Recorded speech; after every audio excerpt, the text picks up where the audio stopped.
여러분, 살면서 사방이 꽉 막힌 것 같은 진짜 캄캄하고 두려운 밤 혹시 보내본 적 있으신가요? 아무로 나를 도와줄 수 없는 완벽하게 고립된 상태 말입니다. 지금 야곱이 딱 그 상황이에요.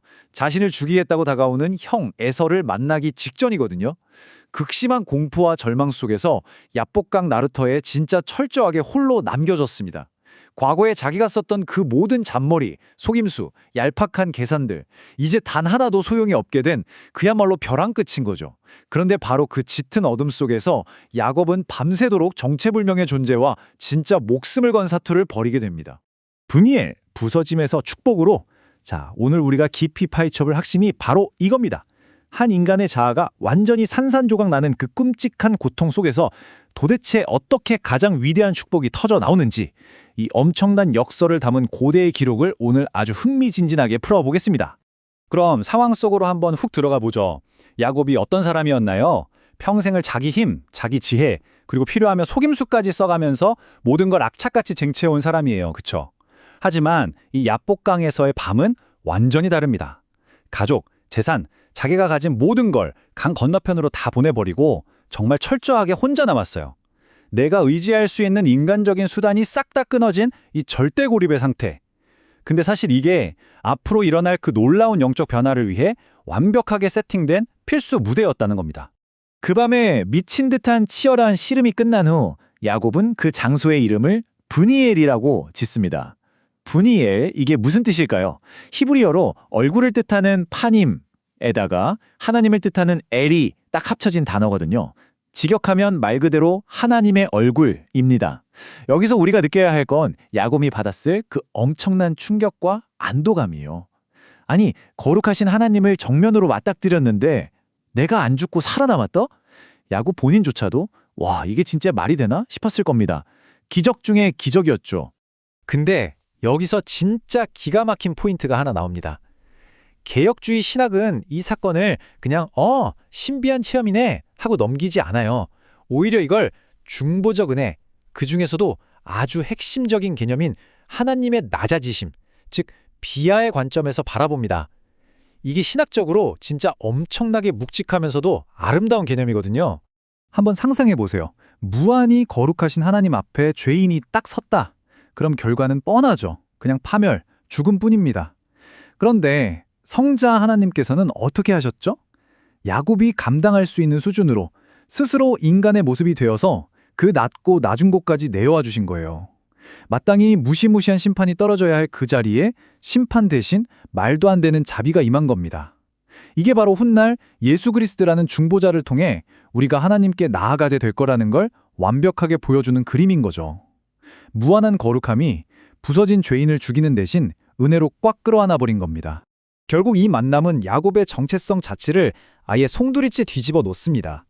평생을 다른 사람 발뒤꿈치 잡고 속이면서 살아왔던 그 야곱이 브니엘의 아침을 맞이하면서 전혀 다른 사람이 된 거예요. 단순히 하나님과 겨뤄서 이겼다는 수준이 아니라 이제는 내 맘대로 사는 게 아니라 하나님의 통치를 받는 자, 즉 이스라엘로 완전히 새롭게 태어난 겁니다. 영적인 신분증이 아예 새로 발급된 셈이죠. 자, 이번엔 청교도들의 렌즈를 끼고 이 사건의 내면으로 좀 더 딥하게 들어가 볼게요. 청교도들은 이 브니엘의 경험을 우리 영혼이 빚어지는 과정에 빗대어서 묵상했습니다. 인간의 징글징글한 자아, 그 교만이 와장창 깨지는 것. 그러니까 나라는 존재의 껍데기가 산산조각 나는 이 엄청나게 고통스러운 과정이 영적으로 성장하는 데 얼마나 필수적인지 정확히 짚어낸 거예요. 자아가 부서지는 거 진짜 아프죠. 근데 그게 진짜 생명을 얻는 유일한 길이라는 겁니다. 그러니까 여기서 제일 중요한 핵심이 바로 이 기막힌 역설입니다. 절뚝거리는 승리자. 야곱이 그 밤에 씨름하면서 환도뼈, 그러니까 허벅지 관절이 팍 어긋나는 치명상을 입잖아요. 평생 장애를 안고 절뚝거리며 걷게 된 거예요. 육체적으로 보면 제일 연약하고 제일 무능해진 상태죠. 근데 바로 그 순간 자기 힘을 100% 상실하고 오직 하나님만 꽉 붙잡게 되었을 때 그는 영적으로 자기 인생에서 가장 강력한 승리자가 되었습니다. 역설의 극치 아닙니까? 이 대목에서 창세기 기록을 보면 진짜 시적인 표현이 나와요. 해가 돋았다. 청교도들은 이 짧은 구절을 기가 막힌 은유로 풀어냅니다. 내 힘으로 설 수 있다는 그 오만한 환도뼈가 부러지고 내 의지가 완전히 꺾이고 나서야 비로소 야곱의 영혼 깊은 곳에 진짜 아침 해가 떠올랐다는 거예요. 나만 믿고 깝깝하게 굴던 길고 긴 밤이 끝나고 하나님만 의지하는 진짜 눈부신 아침이 밝아온 거죠. 자, 청교도들이 주는 묵직한 메시지를 정리해 볼까요? 주변 사람, 돈, 스펙 이런 인간적인 도움줄을 다 끊어내고 오직 하나님 앞에 나 홀로 딱 서는 그 고독한 기도의 자리가 반드시 필요하다는 겁니다. 내가 할 수 있는 게 아무것도 없다는 완벽한 무능함을 뼛속까지 인정할 때 비로소 진짜 강력한 하늘의 능력이 내 안에 채워진다는 거죠. 내 부서짐 없이는 아침에 태양도 뜨지 않는다. 이게 브니엘이 던져주는 진짜 중요한 영적 원리입니다. 자, 그럼 이 놀라운 장소가 역사 속에서는 과연 어떻게 흘러갔을까요? 진짜 안타깝게도 후대 사람들은 이 엄청난 은혜의 의미를 까맣게 잊어버리고 맙니다. 과거의 그 뜨거웠던 은혜를 기억하지 못하는 세대가 영적으로 어떻게 바닥을 치게 되는지 아주 슬프고도 기막힌 아이러니가 이 장소에 남아있거든요. 역사를 한번 쭉 훑어볼게요. 야곱한테는 그렇게 위대한 은혜의 장소였는데 나중에 사사시대로 가면요. 기드온이 미디안 군대를 쫓다가 힘들어서 좀 도와달라고 하니까 브니엘 사람들이 아주 이기적으로 나 몰라라 거절해버립니다. 하나님의 역사를 정면으로 거부한 대가로 그들의 망대는 박살이 나죠. 여기서 끝이 아닙니다. 왕정시대에 여로보암 왕은 아예 이 거룩한 장소를 적을 막는 군사기지, 그냥 물리적인 요새로 전락시켜버려요.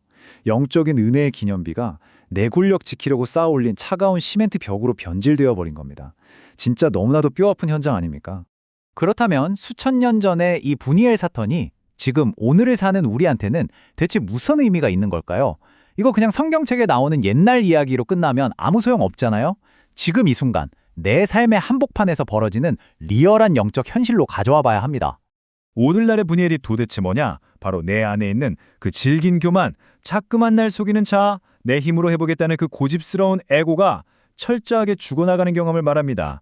그 캄캄하고 고통스러운 밤을 맨몸으로 통과하면서 우리는 하나님의 은혜를 책 속의 교리가 아니라 진짜 나만의 찌릿한 체험으로 맞닥뜨리게 되는 거예요. 그리고 그 모든 과정은 결국 우리가 진실하게 드리는 예배와 기도를 통해 하나님의 영광을 매순간 새롭게 발견하는 축복으로 이어집니다. 이 수천 년 전 이야기가 아직도 살아서 우리 가슴을 뛰게 하는 이유가 바로 여기 있는 거죠. 환도뼈가 뚝 부러지는 것 같은 내 인생의 아픔, 그 철저한 고독 속에 나 혼자만 버려졌다고 느낄 때가 있으신가요? 어쩌면 여러분은 지금 진짜 피하고 싶었지만 영광스러운 새 이름을 얻기 위해 반드시 거쳐야만 하는 여러분만의 브니엘의 시간을 지나는 중일지도 모릅니다. 하나님과 홀로 독대하는 그 치열하고도 은혜로운 밤, 여러분은 그 밤의 끝에서 과연 어떤 아침을 맞이하시겠습니까? 오늘 이 질문을 여러 번 마음 깊은 곳에 남겨두면서 오늘 준비한 분석은 여기서 마치겠습니다. 함께 해주셔서 감사합니다.